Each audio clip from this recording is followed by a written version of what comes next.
Assalamualaikum warahmatullahi wabarakatuh. Sugeng enjang salih-salihah kelas tunggal SDITA Raihan. Pripun kabare? Alhamdulillah.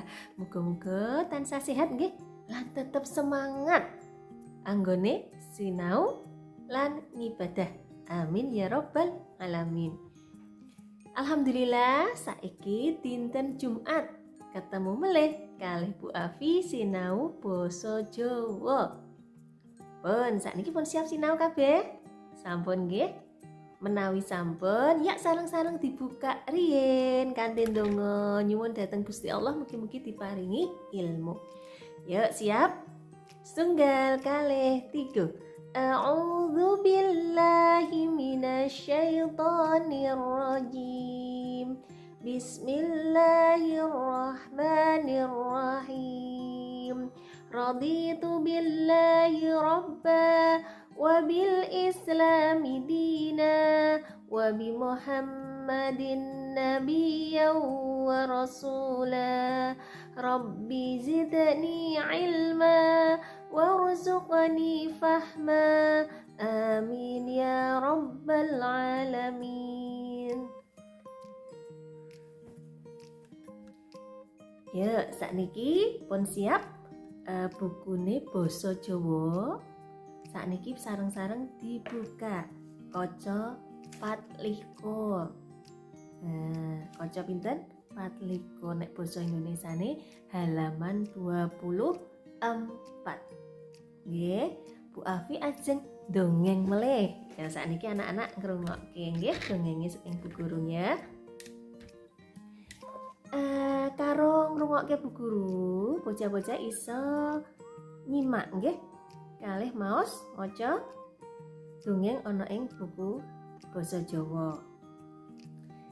Dongeng iki irah-irahane utawa judule Jangkrik karo Uler. Jangkrik ngajak balapan uler. Jangkrik kondo marang uler. Uler, pakananmu kuwi akeh, nanging lakumu kok ngleler. Ayo, wani balapan karo aku? Uler jawab lan semoyo. Ayen saiki aku ora wani. Entenono, sesuk yen aku wis iso mabur. Kandhane si uler.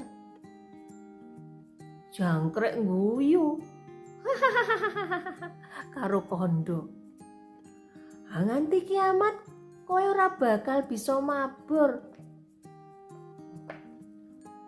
Uler mung meneng wae. Uler banjur poso. Ora obah, ora mangan. Suwe-suwe uler kuwi mau dadi enthong. Banjur enthong kuwi mau suwe-suwe pecah dadi kupu. Wah, ana kupu apik sing metu saka enthong sing pecah kuwi mau. Banjur kupu-kupu kuwi iso mabur. Jangkrik banjur isin. Weruh uler wis dadi kupu-kupu lan bisa mabur. Apa kok isin? Amarga mau si jangkrik kuwi mau wis ngece utawa ngenyek si uler. Banjur gandeng isin, jangkrik kuwi mau ndelik ning ngisor watu. Wah. Salih-salihah kuwi mau dongeng antarane jangkrik karo uler. Nah, sakniki napa sing iso disinau, pelajaran apa kang iso disinau saking dongeng niku wau. Sepisan, awake dhewe mboten pareng ngece utawa ngenyek wong liya. Nggih, mboten pareng ngece kancane utawa ngece sinten. Sing nggadahi utawa sik duwe kekurangan. Soalnya mesti napa? Mesti saben menungso diparingi Allah, diparingi Gusti Allah menika kelebihane dhewe-dhewe. Nggih, dados boten pareng ngece utawa ngremehke utawa ngenyek wong liya. Nggih. Sing kepindho. Seka si uler. Nah, menawi kok onten wong sing ngremehke awake dhewe. Nah, si uler kuwi mau napa? Sabar, boten kepancing emosi, boten terus nesu, ananging sabar. Ya. Sabar.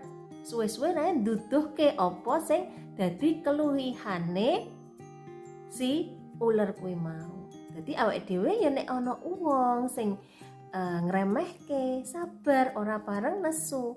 Insyaallah awake dhewe duwe keluwihan ditunjukke.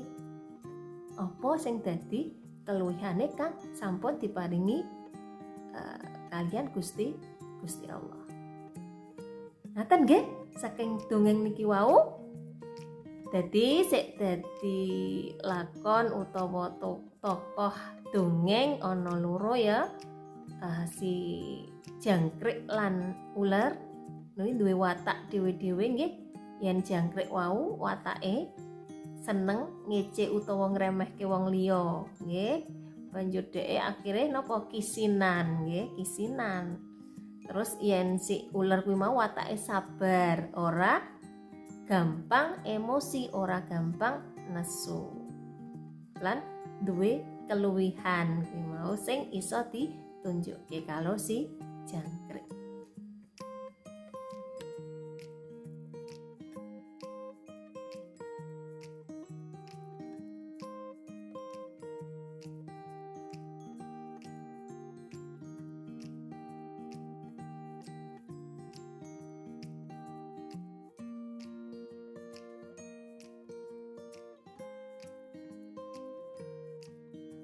Nah, niku wau nggih dongenge jangkrik karo uler.